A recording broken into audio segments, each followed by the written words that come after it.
Imagine a force so devastating, so utterly overwhelming, it redefined the very meaning of battlefield terror. A hulking steel behemoth, impervious to conventional wisdom, an unstoppable engine of destruction that carved a path of fear across entire continents. For the Allied forces in World War II, this nightmare had a name: the Tiger tank. Its armor, its firepower, its sheer psychological impact made it an almost mythical beast. Artillery rounds, anti-tank guns, even air support often proved futile against its impregnable hide. Soldiers faced it with a sickening dread, knowing that encountering a tiger often meant certain doom. But what if I told you that this titan, this metal leviathan, could be brought to a grinding, shuddering halt, not by a barrage of bombs, not by a volley of shells, but by something far more improbable? What if the key to neutralizing its terrifying might lay not in brute force, but in a whisper-thin strand of engineered metal? A trick, a cunning piece of ingenuity so audacious, so deceptively simple, it sounds like something from a spy novel. In the desperate crucible of war, where innovation became the ultimate weapon, one brilliant, unconventional engineer dared to ask, what if we don't fight fire with fire? What if we find its blind spot? What if we exploit its own strength against it? This is the untold story of a battlefield miracle, a moment of profound ingenuity that defied the odds, silencing the roar of the deadliest tank in history in just 3 astonishing seconds. It's a tale not just of war, but of the human mind pushed to its absolute limits, finding genius in the face of imaginable despair. Get ready to witness the ingenious, almost unbelievable truth behind the crazy wire trick. The year is 1943.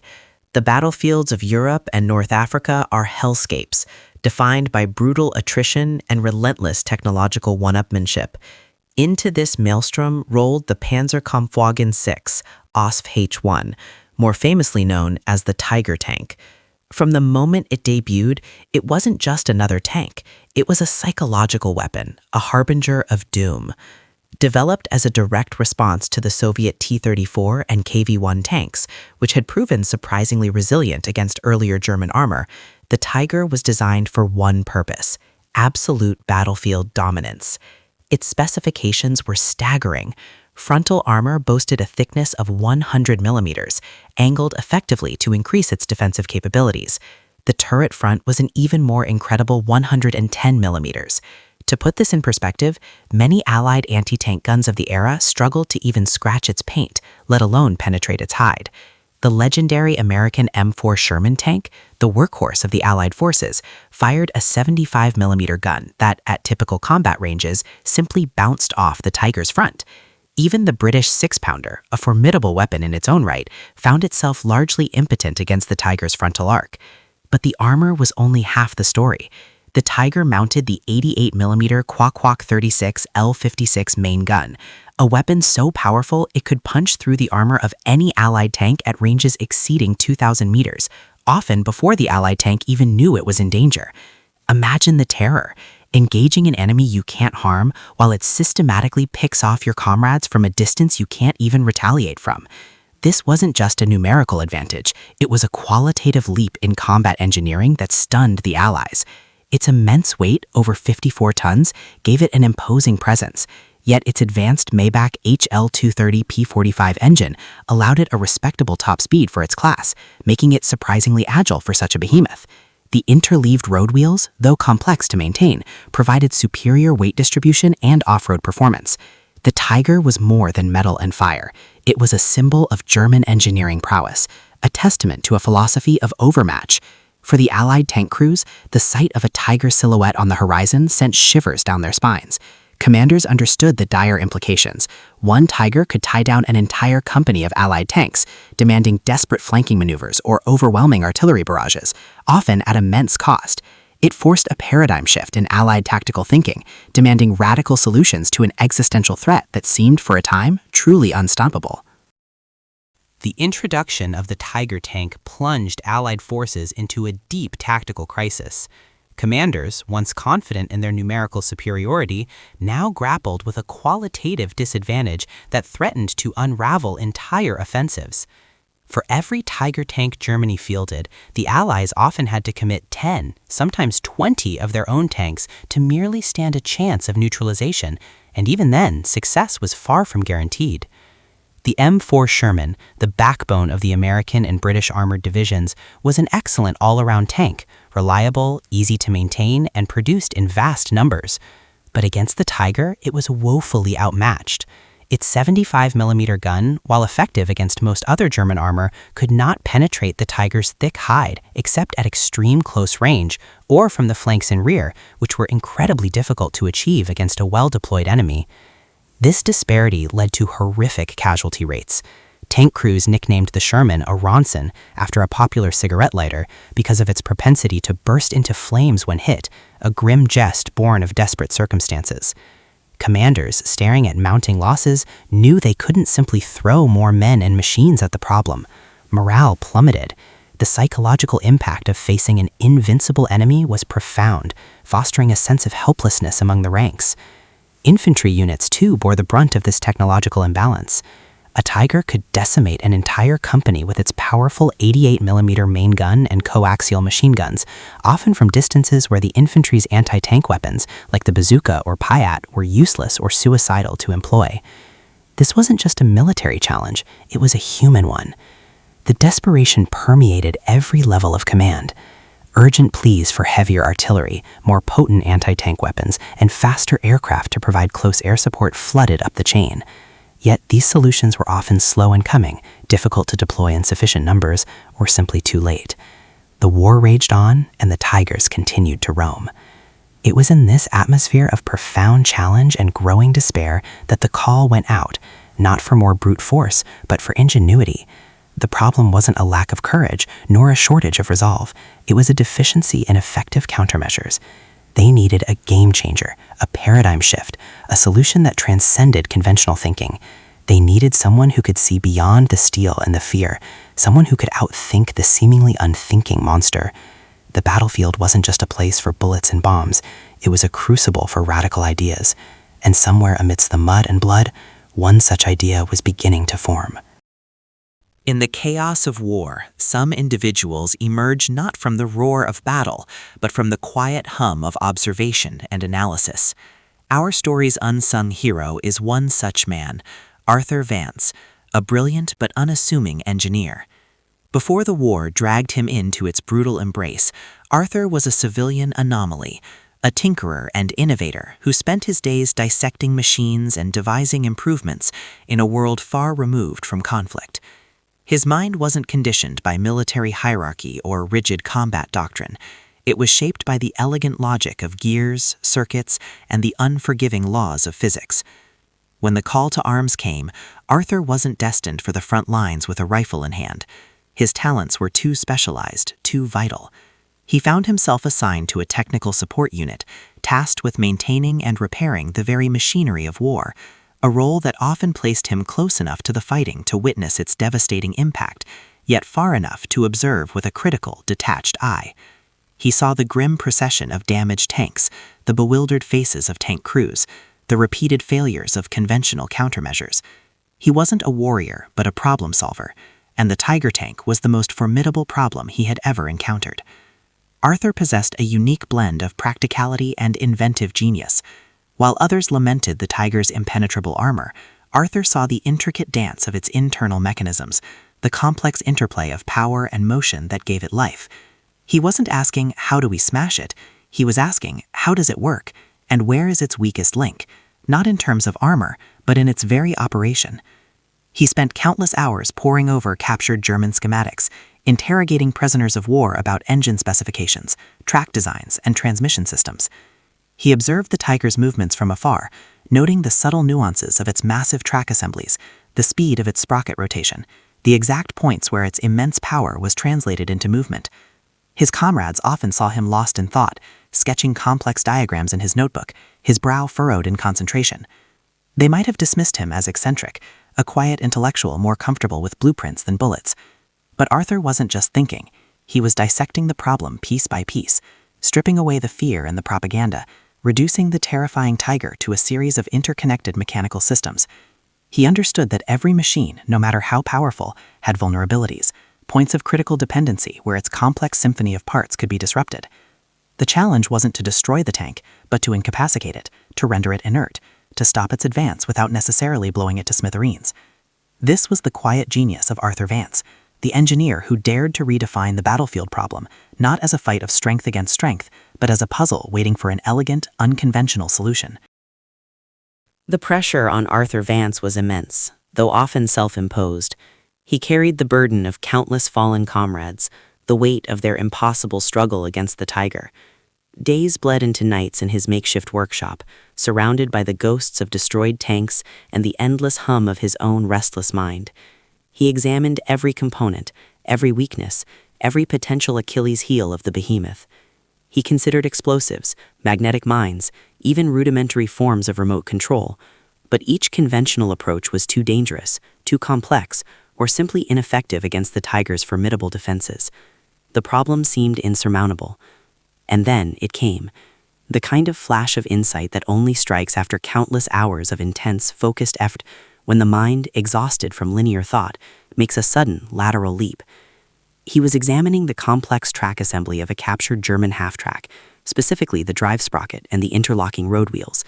He wasn't thinking about armor, or firepower, or even the engine itself. He was thinking about how motion was translated, how power was delivered to the tracks. The Tiger, for all its sophistication, moved on tracks driven by a massive sprocket, and those tracks in turn were made of interlocking steel links, guided by a series of interleaved road wheels. It was a marvel of engineering, but it was also a system that, like all systems, had points of critical vulnerability. Arthur's eureka moment wasn't about blowing up the track, it was about disrupting its continuous loop. He realized that the Tiger's immense power, its very ability to move, could be turned against it. If something could be introduced into the precise rhythmic movement of the track and its drive sprocket, something strong enough to withstand the initial forces, yet designed to deform and tangle, it could create an instant catastrophic jam. Not a simple breakage, but a self-destructive entanglement. The idea was elegantly brutal. Use the tank's own forward momentum and gargantuan torque to bind its drive mechanism into an unmovable knot. He envisioned a deceptively simple device, a robust, high-tensile steel wire, precisely positioned to be scooped up by the advancing track. As the track moved forward, this wire would be drawn into the tight tolerances between the drive sprocket and the first road wheel. The sheer force of the rotating sprocket, combined with the tank's immense weight, would then rapidly twist, deform, and tighten the wire, causing it to bite into the gears, jam the track links, and fuse the entire mechanism into an unmovable, unbreakable mess. The tank wouldn't be destroyed, but it would be instantly immobilized, a sitting duck. The sheer audacity of it, the almost poetic simplicity, was breathtaking. Initial skepticism from his superiors was natural. A wire? Against a tiger? You've lost your mind, Vance. But Arthur, with his quiet determination, persisted. He knew the devil was in the details, the exact gauge of the wire, its tensile strength, the precise geometry of its deployment.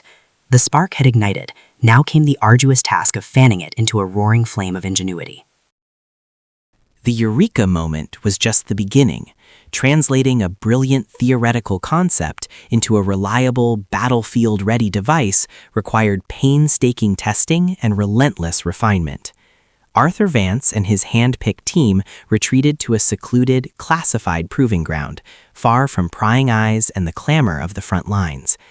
Their initial experiments were met with predictable setbacks. The first iterations of the wire trick often failed. Sometimes the wire wasn't strong enough, snapping under the immense force of the tank's track, doing nothing more than briefly snagging before breaking clean. Other times, the deployment mechanism wasn't precise enough, causing the wire to be pushed aside or simply rolled over without engaging the critical components of the drive sprocket. Arthur, never one to be deterred by failure, viewed each setback as a crucial piece of data. He and his team meticulously analyzed every single test run. They recovered every snapped wire, every deformed component, studying the precise points of stress and failure. They adjusted the tensile strength of the wire, experimenting with different alloys and thicknesses, seeking that perfect balance between pliability and unbreakable strength. They refined the deployment geometry, understanding that the angle and height at which the wire presented itself to the approaching track were paramount. It wasn't just about placing a wire, it was about orchestrating a precise mechanical trap. They worked tirelessly, often through the night, fueled by strong coffee and the unwavering belief that a solution existed. They constructed scaled-down models, meticulously observing the interaction between track and wire. They experimented with various anchoring systems, knowing that the wire needed to remain rigidly in place until engaged, then dynamically deform to create the jam. The breakthroughs were incremental but vital. They discovered that a specific gauge of high-carbon steel wire, twisted into a particular configuration, offered the optimal balance of strength and flexibility. They developed a simple yet robust anchoring system that could be rapidly deployed and camouflaged in the field. The critical insight came when they understood that the wire shouldn't just block the track. It needed to ingest itself, to be drawn into the narrow gap between the drive sprocket teeth and the track links, then leverage the tank's own immense torque to create a binding, self-tightening knot of metal. Finally, after weeks of relentless trial and error, a moment of triumph. A heavy-duty test vehicle, simulating the weight and track design of a Tiger, rolled towards the carefully laid trap. The wire engaged. There was an audible, sickening crunch of metal, a violent shudder, and then a deafening silence as the vehicle ground to an immediate, immovable halt. The drive sprocket was inextricably bound. The track links warped and fused around the wire, creating a mechanical Gordian knot. It had worked. The crazy wire trick was no longer a theory. It was a devastatingly effective reality. The relief and quiet exhilaration on the faces of Arthur and his team were profound. They had found their answer, a testament to ingenuity against impossible odds. Now, the ultimate test awaited, the battlefield. The proving ground was one thing, the savage reality of combat was another. The true test of Arthur Vance's ingenuity came amidst the mud and blood of the Western Front, where every second counted and every life hung in the balance. The specific mission remains classified, the exact location a whisper in the annals of forgotten battles, but the stakes were unimaginably high. An entrenched Allied position, holding a vital crossroads, was facing imminent collapse under the relentless assault of a lone but terrifyingly effective Tiger tank. It had already decimated several Allied platoons, its powerful 88mm gun picking off anti-tank emplacements with chilling precision. Morale was at rock bottom. Conventional attacks had failed, resulting in catastrophic losses. This was the moment for the wire trick. Arthur Vance, despite his non-combat role, insisted on overseeing the deployment himself, his technical expertise invaluable for ensuring precise placement under extreme pressure. Under the cover of darkness and a suppressing fire barrage, a small, courageous team crept forward, carrying the carefully packaged wire device. Every movement was slow, deliberate, each breath held in the frigid night air. They knew that if discovered, their mission, and perhaps their lives, were forfeit. With the eerie silence of the battlefield broken only by distant artillery, they meticulously positioned the wire, camouflaging it expertly in the churned earth, precisely where intelligence predicted the Tiger would advance. As dawn broke, a low rumble began to grow, a sound that chilled the blood of every man in the trench. The unmistakable silhouette of the Tiger emerged from the morning mist, its menacing gun barrel searching for targets. It lumbered forward, slow and deliberate, a predator confident in its invincibility. Arthur, peering through binoculars from a forward observation post, felt his heart hammer against his ribs. This was it, the culmination of weeks, months of relentless work, of desperate hope. The Tiger rolled on, its massive tracks devouring the earth, closing in on the hidden trap. The lead track link made contact. The wire, perfectly positioned, was instantly scooped up. In that microsecond, the immense power of the tank's drive sprocket, designed to propel 54 tons of steel, became its undoing. The high-tensile wire, specifically engineered to resist snapping, was drawn into the impossibly tight tolerance between the massive drive sprocket teeth and the first road wheel. The tank's own colossal torque, instead of propelling it forward, began to twist, deform, and tighten the wire around the sprocket. A horrifying, metallic shriek ripped through the air, unlike anything the soldiers had ever heard. The Tiger lurched violently, its monstrous form shaking as if struck by an invisible hammer. The roar of its mighty Maybach engines strained, sputtered, and died. In less than 3 seconds, the unstoppable had been stopped. The deadly 88mm gun drooped, rendered useless. The king of the battlefield was a crippled beast, an inert metal hulk. A stunned silence fell over the battlefield, broken only by the gasps of disbelieving Allied soldiers. Then a cheer erupted, a raw, primal cry of relief and triumph. The fear was gone, replaced by an overwhelming sense of vindication. The crazy wire trick had worked. The tiger, once an insurmountable terror, was now a mere target, its fate sealed by a single, brilliantly placed strand of wire. The immobilization of that first tiger tank through what became known as Arthur Vance's crazy wire trick sent shockwaves not just through the immediate battlefield, but up the entire Allied command chain. The immediate tactical advantage was immense. An immobilized tiger was a blind, deaf, and defenseless beast. No longer able to maneuver, its thick armor and powerful gun became irrelevant. It became an easy target for concentrated artillery fire, airstrikes, or even a flanking assault from lighter, previously outgunned Allied tanks. The psychological impact on both sides was profound. For Allied soldiers, crippling of a tiger without the immense sacrifice usually required was an incredible boost to morale. The fear that had gripped them, the sense of facing an invincible enemy, began to dissipate. It demonstrated that even the most formidable technological marvels had vulnerabilities, and that ingenuity could overcome brute force. Commanders, previously hamstrung by the tiger's dominance, now had a viable, relatively low-cost countermeasure. Orders swiftly went out to study Vance's design, to replicate it, and to train specialized units in its deployment. While the wire trick wasn't a universal solution, it required careful placement, good intelligence, and specific battlefield conditions. It added a critical tool to the Allied arsenal. It forced German tank commanders to adopt more cautious tactics, to be wary of seemingly innocuous terrain, and to devote more resources to infantry support for track protection. This seemingly simple innovation saved countless lives and valuable equipment. It enabled Allied advances in areas previously bottlenecked by the presence of a single tiger. Historians now reflect on how such moments of brilliance, born of desperation, collectively chipped away at the German war machine's perceived invincibility. It was one of many small victories that, when combined, led to the eventual turning of the tide. The war, for all its horrors, was a brutal proving ground for human intellect, a relentless accelerator of innovation.